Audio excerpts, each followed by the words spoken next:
देख रहे हैं स्टार न्यूज 21। नजर हमारी, विश्वास आपका। मथुरा जिले में लगातार 2 दिन से हुई बेमौसम झमाझम बारिश एवं तूफान ने किसानों की सभी तरह की फसलों को बर्बाद कर दिया है।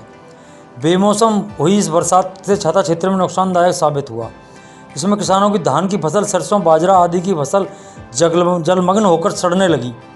छाता क्षेत्र में बारिश से हुए नुकसान को लेकर किसानों की आंखों में आंसू आ गए और उनके घर में चूल्हे तक नहीं जले।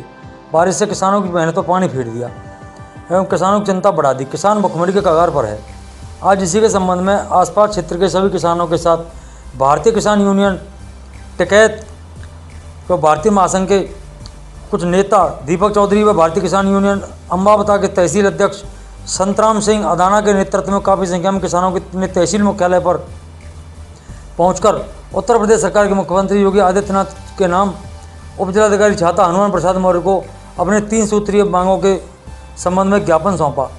इसमें अवगत कराया कि तहसील छाता में लगातार हुई बरसात से धान, सरसों, आलू, बाजरा, कपास आदि की 100% फसल बर्बाद हो चुकी है, जिसका आंकलन सर्वे कराकर तत्काल किसानों को सहायता राशि मुआवजा दिया जाए। एवं जनपद में डेंगू बुखार महामारी भयंकर रूप से ले चुकी है। सैकड़ों की जान जा चुकी है, परंतु स्वास्थ्य विभाग इस महामारी रोकने में नाकाम है। जनपद मथुरा की सीएमओ साहिबा इस समय चुप्पी साधे हुए हैं। डीएपी की कालाबाजारी तत्काल रोककर किसानों को पर्याप्त मात्रा में सरकारी रेट पर डीएपी उपलब्ध कराई जाए। इस तरह की संबंधित मांगों पर 1 हफ्ते में कार्रवाई अमल में लाई जानी चाहिए। सभी किसान एवं यूनियन जिला मुख्यालय पर विशाल धरना आंदोलन करेंगे, केवल के बाध्य होंगे। इस अवसर पर किसान नेता दीपक चौधरी, चंद्रपाल यदुवंशी, मुरारी नेता, बीरी सिंह नेता, संतराम सिंह अगाना, तहसील अध्यक्ष भारतीय किसान यूनियन अम्बावता सहित दर्जनों किसान कार्यकर्ता मौजूद रहे। देखिए दिनेश यादव की छाता से खास रिपोर्ट। तुम संघर्ष करो, हम तुम्हारे साथ हैं। जोने माने झंडे से, वो मानेगा डंडे से। जोने माने झंडे से, वो मानेगा डंडे से। मेरा नाम दीपक चौधरी है और हम लोग कोसी कला से आए हैं। और जो धान की जो फसल बर्बाद हुई है इस वक्त, वो वाकई में किसानों पे एक बहुत बड़ा बोझ है और किसान टूट चुका है अंदर से। यहाँ तक था कि जिस दिन ये बरसात हो रही थी उस दिन तो रात को किसानों के घरों में चूल्हे तक नहीं जले, ये हालत थी। क्योंकि 6 महीने की इतनी मशक्कत के बाद जब फसल जो के आती है, जिसमें उम्मीद रहती है कि मुझे अच्छा दाम मिलेगा, एक तो दाम नहीं मिला सरकारी रेट पे, जो मोटा धान था उसका रेट सरकारी नहीं मिला। दूसरी बात है कि ऊपर से ये आफत आ गई। तो इस दौरान जितना भी नुकसान हुआ किसान का, ये वाकई में मैं उसकी शब्द नहीं है कि मैं जिससे कह सकूं। इसी के लिए हमने यहाँ धरना प्रदर्शन किया है, क्योंकि धरना प्रदर्शन करने के पीछे एक मकसद ये था कि इन्होंने कहा था कि क्रॉप कटिंग हो चुकी है। अगर क्रॉप कटिंग हो चुकी है पहले, तो फिर जब ये बीमारी तो अब आई ना, जब बीमारी अब आई है तो क्रॉप कटिंग का अब उद्देश्य बनता था, ना कि पहले बनता था।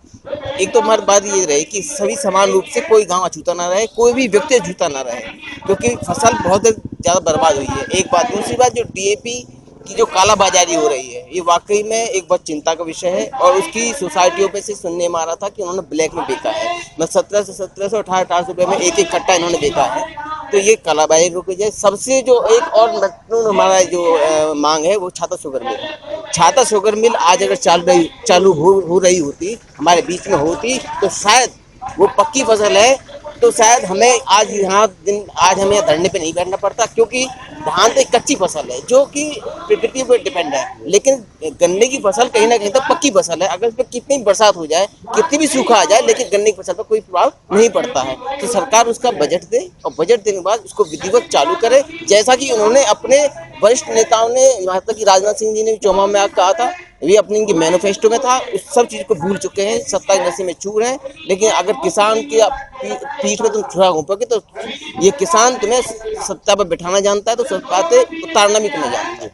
तो ये हमारी प्रमुख मांगे हैं। दूसरी बात ये है कि आपूर्ति कार्यालय की, जैसे अभी हमारे शेरपाल भाई ने बात उठाई है कि आपूर्ति कार्यालय में बहुत गड़बड़ी चलती है, तो यहाँ पे भी अंकुश लगाया जाना चाहिए। बहुत बड़ा भ्रष्टाचार है और इस भ्रष्टाचार पे अंकुश तभी लगेगा जब सभी को एकजुट होना बहुत जरूरी है। किसान अब चूंकि आज किसान जितने आए हैं वो ठीक है, क्योंकि इस वक्त पीरियड भी वो चल रहा है कि सबको लग रहा है कि जो दाना बचे उस दाने को हम बचा सकें किस तरीके से। तो जो किसान भाई नहीं आ पाए हैं उनके लिए भी धन्यवाद है कि वो अपने दानों को जिस तरीके से बचाया जा सके इस तरीके से बचा ले, क्योंकि सरकार की तरफ से ऐसा हमें लग नहीं पा रहा है कि ऐसा कुछ होगा। तो क्योंकि ये तो जो इंश्योरेंस कंपनी वाले हैं वो क्रॉप कटिंग का बहाना ले रही है, मतलब अधिकारी तो उनको दिशा निर्देश दे रहे हैं, लेकिन आपने एक ज्ञापन दिया एसडीएम साहब को, क्या कुछ आपकी मांग है? सब मेरी क्या, वो सभी किसानों की मांगे हैं। जी। मेरी कोई पर्सनल मांग नहीं, सारे किसानों की मांगे हैं। पूरा देश और देश को भी छोड़कर मेरा पूरा एरिया इतना परेशान है, फसल बिल्कुल डैश मैश हो चुकी है, मतलब किसान खाने तक के मोहताज हो चुके हैं आज। जी। और सरकार से ना कोई मदद मिल रही है इस बात में। सरकार से मेरी यही गुजारिश है कि किसानों की, ये गरीब आदमी है, मध्यम वर्ग के लोग हैं, इनकी मतलब इनकी जो खुशियां हैं थोड़ी वापस आएँ और उन खुशियां मुआवजा वगैरह मिले। बुखार से पीड़ित है कुछ लोग, अस्पतालों में बेड नहीं मिल रहे हैं, उनको बेडों की सुविधा हो।